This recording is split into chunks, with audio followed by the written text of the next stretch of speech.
السلام عليكم شباب، صباحكم الله بالخير. شلونكم؟ يا مرحبا بكم. طبعا لا، جهزت الأغراض وقبل ما أطلع على المطار.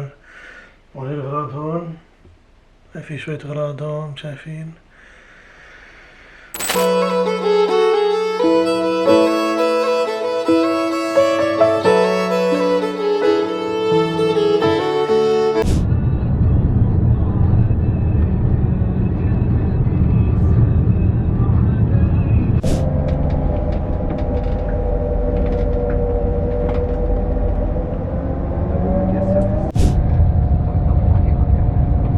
والله شو خليها بس تاخذ هي العدسة شوي. شو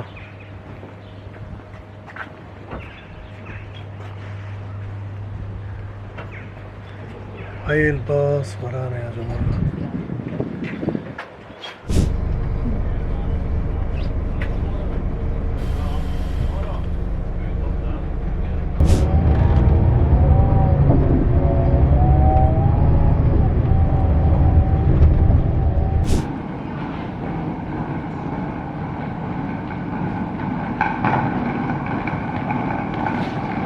أوف يا جماعة، بعد عذاب.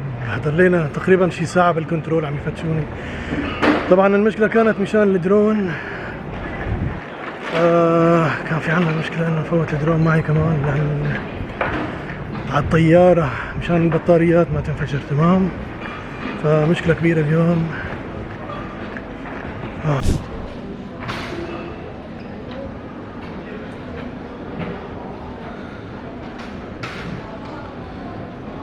مطار ستوكهولم طبعا.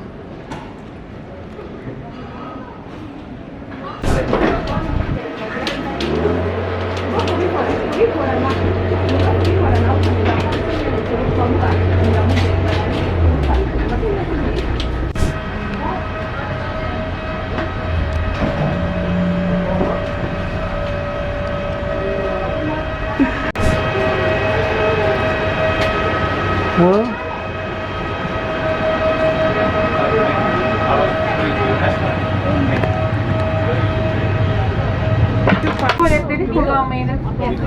Tüm elektrik cihazlarınızı elektrik ışıklarını çıkartarak kapalı konumda bulundurunuz.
جنة جنة يا رب يا رب. اي والله هذا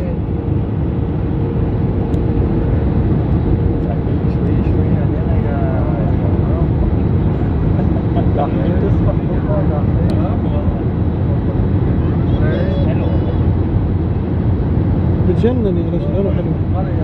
جنة الله على الأرض. بس يا حبيبي ملكنا ابلع.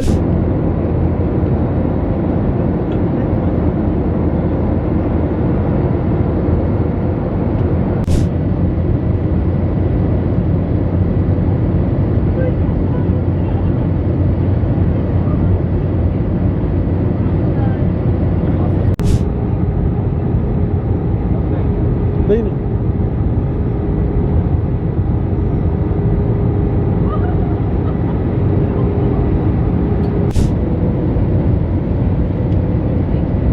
هاي المطار شايف مقبرة؟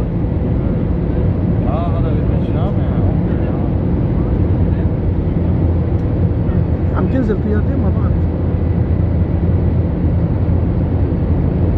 هيك عم تنزل لسه.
مطار اسطنبول.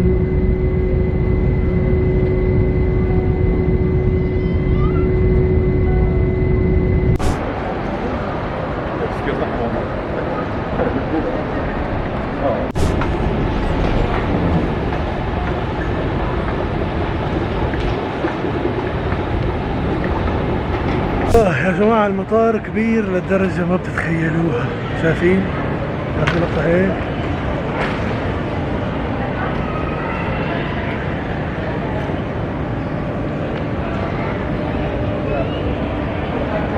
مطار ضخم ضخم ضخم.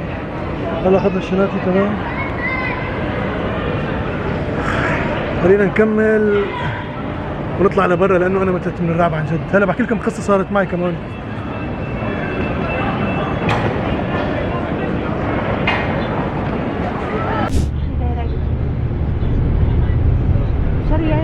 القصة اللي صارت معنا انه الطيار انه على اساس نزل خلاص بالطيارة، فجأة ما لقيناه غير الطيارة طلعت كمان.